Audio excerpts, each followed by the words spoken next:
आणि मी मराठवाड्याची लेक मुंबईकर आहे आणि मुंबईच्या नियोजन टीममध्ये आहे आणि माझं कर्तव्य बनते एक मराठा समाजाची मुलगी म्हणून की या आंदोलनामध्ये माझा खारीचा वाटा असावा। तेच मी मनोज जरांगे पाटील यांच्या या उपोषणाला भेट देण्यासाठी अयोध्या पोळ आलेले आहेत।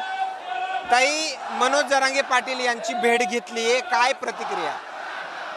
मी ह्या नियोजन टीममध्ये मी आहे।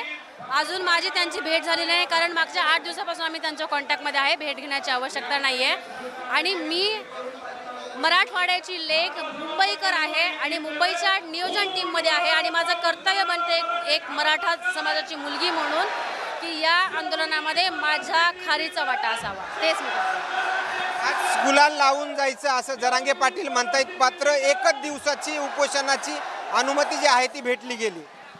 भाऊ, महाराष्ट्राला माहीत आहे की मी या सगळ्या प्रक्रियेमध्ये आहे।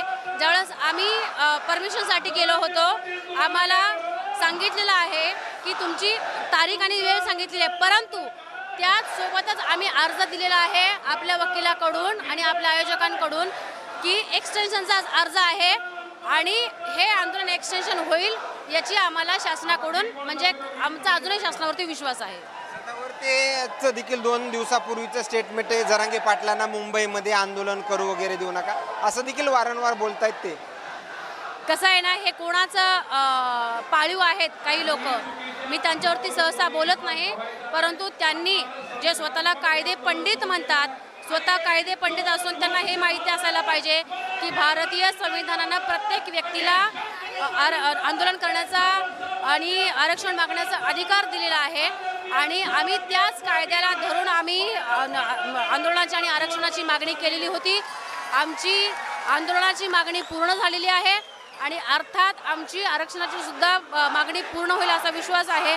मी याच तुमच्या माध्यमातून सदावर्तीला सांगू इच्छिते, तू 2 दिवसापूर्वी म्हणाला होतास की जरांगे तुला इथं परमिशन नाही आणि मी तुमच्या माध्यमातून सांगू इच्छिते की सदावर्ते आम्ही मराठ्यांनी परमिशन पण मिळवली, आमचं आंदोलन पण सुरू झालं, कोट्यावधी मराठे मुंबईत आले पण आणि आम्ही आरक्षण पण घेऊन जाणार।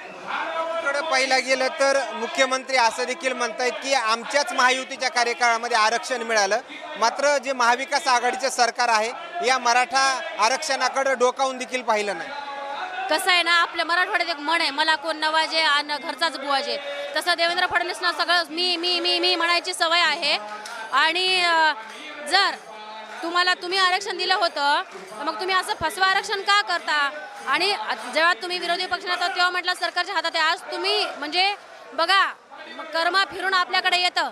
तुम्ही विरोधी पक्ष असताना म्हणता सरकारच्या हातात आहे, आज सरकार म्हणून मुख्य तुम्ही आहात, तर तुम्ही आम्हाला आरक्षण द्या, मग आम्हाला बघायचं तुम्ही किती खरं बोलता तुम्ही किती खोटं बोलता।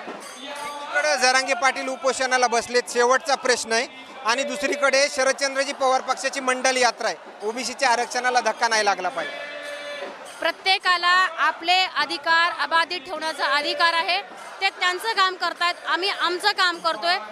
आम्ही मग मनोज दादा असतील किंवा आम्ही संपूर्ण मराठा समाज असेल, आम्ही कधीही इतरांचा हक्क मारा असं कधीही म्हणालेलो नाहीत आणि आम्ही कधी कोणाचा हक्क मारणारही नाहीत, आम्ही आमचा हक्क मागतोय। धन्यवाद। या ठिकाणी पाहिलं गेलं तर अयोध्या पोळ यांच्या आलेल्या प्रतिक्रिया, मात्र आणखीन काही नवीन अपडेट्स या आझाद मैदानावरून मिळतील का हे पाहणं तेवढंच महत्त्वाचं ठरणार आहे। कॅमेरामॅन सोबत सूर्य जुंबडिया, आझाद मैदान।